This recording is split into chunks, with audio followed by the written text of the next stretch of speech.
नमस्कार विद्यार्थी मित्र. आज आपण 4.4 अ पॅरडी नावाची कविता पाहणार आहोत. सर्वात आधी आपण हे बघू की पॅरडी कशाला म्हणतात. पॅरडी म्हणजे एखाद्याच्या लेखनाची, एखाद्याच्या वाङ्मयीन लेखनाची केलेली एक कॉपी असते आणि ती हास्यास्पद नकल म्हणून समजल्या जाते. हास्यास्पद नकल means it's a sort of a satire. एक सटायरसारखी एक कविता आहे. सटायर म्हणजेच एखाद्या लेखनाची केलेली विडंबना, हास्यास्पद नक्कल करून केलेली विडंबना. बघा, या कवितेचं टायटल आहे how doth the little busy bee. या ठिकाणी बघा, हाऊ डथ, डथचा अर्थ डज असा घ्यायचा असतो, कारण की जुन्या इंग्लिशमध्ये डथ हा शब्द वापरायचे. But in nowadays doth has to be taken as a does. Means how does the little busy bee. म्हणजेच काय की ही बी म्हणजेच मधमाशी कशी बिझी असते हे आपल्याला दाखवायचं आहे किंवा या कवितेमधून स्पष्ट करण्याचा प्रयत्न करायचा आहे. Means in this poem the poet talks about the busyness of bee, honey bee. म्हणजे या कवितेमध्ये एक मधमाशी कोणकोणत्या प्रकारच्या गोष्टी करते, what types of activities are being done by the bee or are done by the bee, it has been displayed in this poem. See that we are going to learn the first stanza, or we are going to read the first stanza. How doth the little busy bee improve each shining hour? How doth, see that once again I am telling you that doth has to be taken as a does here, because in old English does was replaced by doth. Means before does there was doth. हा doth शब्द DOTH हा एक does म्हणून घ्यायचा आहे आपल्याला. How does the little busy bee improve each shining hour. Each shining hour म्हणजे ती रोज प्रत्येक तास नवीन नवीन जे काही मध आहे ते गोळा करून आणते आणि ती it becomes very means punctuate, वेळेवर सगळे कामं करते आणि तिचे प्रत्येक दिवस, प्रत्येक तास हा शायनिंग म्हणजे चांगल्यात चांगला कसा होईल यासाठी ती प्रयत्न करते. And gather honey all the day. प्रत्येक दिवशी पूर्ण दिवस ती हॉनी गोळा करण्याचा प्रयत्न करते. And gather honey all the day means how does she do that. ती कशी काय करते म्हणजे what types of power, what types of strength और what types of spirit she has in doing all these activities all the day without being lazy. From every opening flower, प्रत्येक फुललेल्या फुलातून ती मध गोळा करते. मग सांगायचं आहे कवीला की एवढं काम ती कशी काय करते, म्हणजे कोणत्याही प्रकारचा थकवा न घेता किंवा न थकता ती आपले दररोज प्रयत्न करते. शी tries every day to collect that honey from every opening flower. Means how does she do that? How does she improve her each shining hour? How does she gather honey all the day? And why don't she, or why doesn't she become lazy? ती lazy का होत नाही? This question is a question for the students, for the people who thinks that they are very busy and they are lazy also, and they become very lazy because of doing some activities. But in comparison with this bees are little bit stronger in comparison with the people, because they don't get tired. They keep on working. Okay, तो पहिल्या स्टँजामध्ये आपल्याला हे समजलं की मधमाशी दररोज न थकता मध गोळा करते प्रत्येक फ्लावरमधून, प्रत्येक फुलामधून. Okay, now see the next stanza of this poem. How skilfully she builds her cell. Cell म्हणजे या ठिकाणी आपण काय म्हणू, मधाचे घरटे. त्याला आपण मधाचं घरटच म्हणू या ठिकाणी. How neat she spreads her wax. आणि किती नीटली म्हणजे प्रॉपरली म्हणू आपण त्याला, शी स्प्रेड्स हर वॅक्स. त्याचं जे मध आहे ती किती योग्यरित्या ती त्या ठिकाणी घरटं बांधते. And labours hard to store it. आणि त्यामध्ये मध गोळा करण्याचं पण लेबर्स ती घेते, मेहनत ती घेते.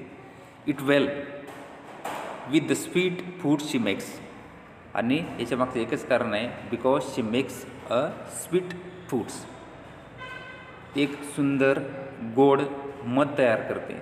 आणि ही सगळी मेहनत, ही जी सगळी मेहनत आहे ती कशी काय करते? This is a sort of a question asked to the students. It means this question is for the people who get tired easily, who get tired quickly on doing a little work. थोडंसं जरी काम केलं तर आपण लवकर थकतो. तर ही मधमाशी का थकत नाही?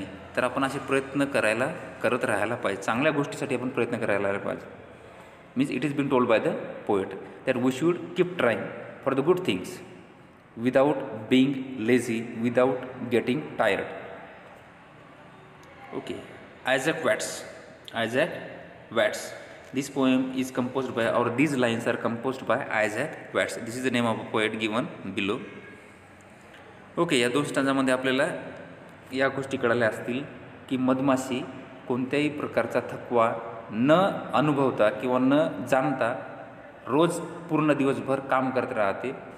And that work is of collecting the sweet horny from every opening flowers. Okay. Now the second part of this poem is how doth the little crocodile. आता या ठिकाणी परत एकदा सांगतो, डथ हा शब्द डज म्हणून आपल्याला घ्यायचा आहे. आता क्रोकोडाईल, मगर कोणकोणत्या प्रकारच्या गोष्टी करते हे या ठिकाणी या कवितेमध्ये, छोट्याशा कवितेमध्ये लेविस कॅरॉल या कवीने स्पष्ट करण्याचा प्रयत्न केलेला आहे. आता पहिला स्टांजा आपण वाचू. How doth the little crocodile improve his shining tail, and pour the waters of the Nile on every golden scale. बघा, how doth the little crocodile, it means what? How does the little crocodile improve his shining tail? Tail म्हणजे काय? शेपटी. आणि या ठिकाणी कशी काय improve करते तिची शेपटी ती? Means how does he make his tail stronger day by day? Shine कशी करते? म्हणजे मगर तिची शेपटी शाईन कशी करते, कशी काय चमकवते, म्हणजेच काय स्ट्रॉंग कशी करते. And pour the water of the Nile on every golden scale. And pour the water, because मगर तिच्या शेपटीने पाणी कुठे टाकते? Waters of the Nile on every golden scale. सोनेरी स्केल जे असतात किंवा सोनेरी काय म्हणतो आपण त्याला, एक लेवल असते. It shines. पाणी आपण वरती उडवलं की ती चमकते सूर्याच्या रिफ्लेक्शनमुळे. आणि ती कशी काय करते अशी, म्हणजे मगर कसं काय करतो असं या ठिकाणी सांगितलेलं आहे. या ठिकाणी हीज म्हटलेलं आहे. It means there is a male crocodile. And pour the waters of the Nile is a water. Nile एक मोठी नदी आहे, परंतु या ठिकाणी कोणत्याही प्रकारची एक नदी आपण समजू की नाईलमध्ये जनरली जास्त मगरी असतील म्हणून कदाचित नाईल हा शब्द या ठिकाणी वापरला असेल. म्हणून बघा, पहिल्या स्टांजाचा अर्थ असा होतो की मगर तिच्या शेपटीने पाणी उडवते आणि that water looks like a golden colour, because that water that is being flashed by that crocodile, it looks like a golden. Next stanza, how cheerfully he becomes to green. How cheerfully he seems to green. आणि अशा गोष्टी केल्यानंतर म्हणजे शेपटीने पाणी उडवल्यानंतर how चिअरफुली, किती उत्साहाने, ही seems to green म्हणजे ती हसताना दिसते. ग्रीन कलर म्हणजे दात दिसणे आणि दात दिसून म्हणजे हसणे अनेक प्रकारचे असतात. कोणी फक्त स्माईल करते की ज्यावेळेस तिचे दात दिसत नाहीत, परंतु दात दिसल्यानंतर ज्यावेळेस हसतो कोणी त्याला आपण ग्रीन म्हणतो. मग या ठिकाणी सांगितलेलं आहे की ती अशा प्रकारे कशी काय हसते, म्हणजे तिच्यामध्ये एवढे स्पिरिट कुठून येते, एवढा उत्साह कुठून येते. बघा, माकड ज्यावेळेस हसतात त्याला ग्रीन शब्द वापरतात, माणसं ज्यावेळेस असतात त्याला लाफ शब्द वापरतात, आणि मनातल्या मनात ज्यावेळेस आपण हसतो त्याला स्माईल शब्द वापरतो. म्हणजे असे अनेक वेगवेगळे शब्द आहेत. मीन्स यामध्ये ग्रीन शब्द का वापरला, because the teeth of that crocodile is seen by the people or by the viewers. म्हणजे लोकांना त्याचे दात दिसतात. Teeth are seen by the others. Therefore grinning is a type of a laughing.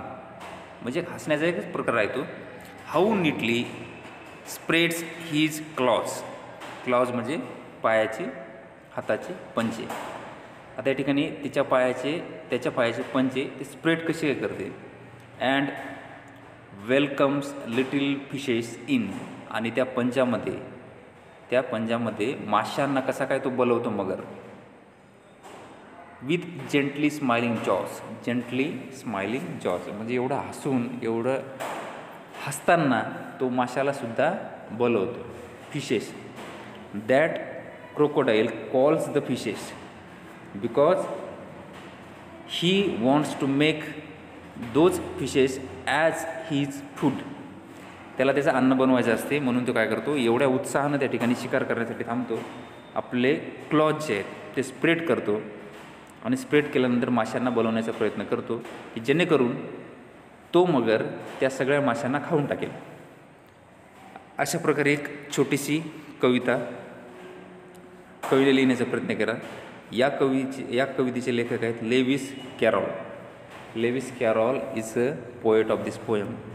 Means there are two poems, short poems given here. First poem is composed by Isaac Watts and the second one is composed by Lewis Carroll. First poem is about a honeybee and the second poem is about a crocodile.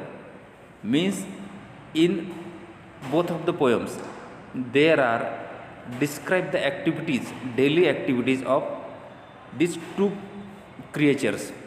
First one is honeybee and second one is animal and crocodile.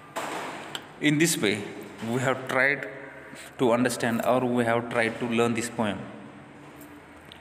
First poem is about a honeybee and second one is about crocodile. Okay, thank you. In the next lecture or in the next video we will see some different topic. Thank you.